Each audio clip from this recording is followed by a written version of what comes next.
Всем привет! Сегодняшнее видео о том, как помочь декоративной крысе, если она заболевает респираторным заболеванием.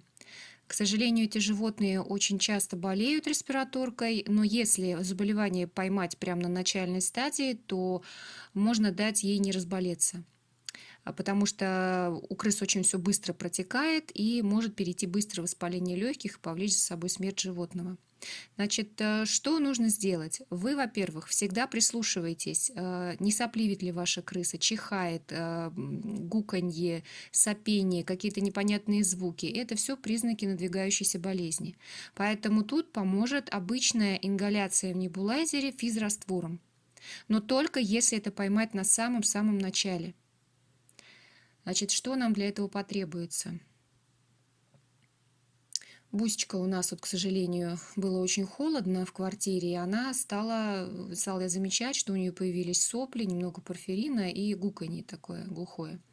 Значит, что я делаю? Я беру обычный небулайзер, к нему трубкой подсоединяется простой пищевой контейнер, в который сажается крыса. Там же, так, сюда, там же располагается в контейнере вот эта маленькая емкость с физраствором.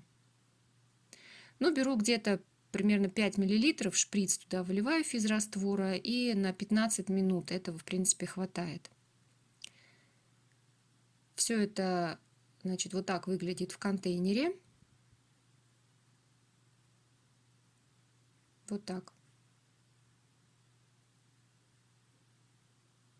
Простая конструкция. Туда же можно добавлять и другие лекарства. Сажается крыса в контейнер. Но наша уже привыкла, потому что было дело у нас уже, мы болели, уже делали.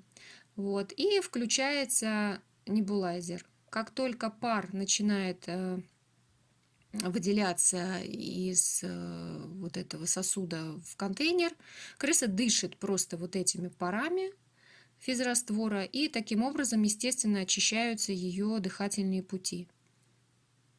Если заболевание только-только началось, вот она простудилась, то это помогает, не дает развиться болезни дальше. Наши сначала вроде там нервничали, но теперь она уже привыкла, она знает, что ничего страшного в этом нет, и спокойно 15 минут сидит в этом контейнере. Делать это нужно каждый день, ну хотя бы дней 5. Желательно 2 раза, утром и вечером. Ну, для максимального эффекта. Ничего плохого в этом нету, то есть для крыс это безопасно. Вот такая у нас мокрая вся вылезает из контейнера. Ну, конечно, там наделала, что делать.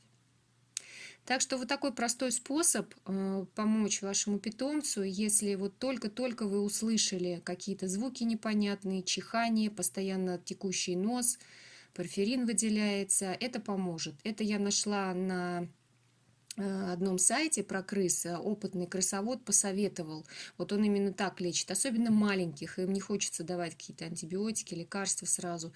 Поэтому во многих случаях это помогает. Берегите своих животных.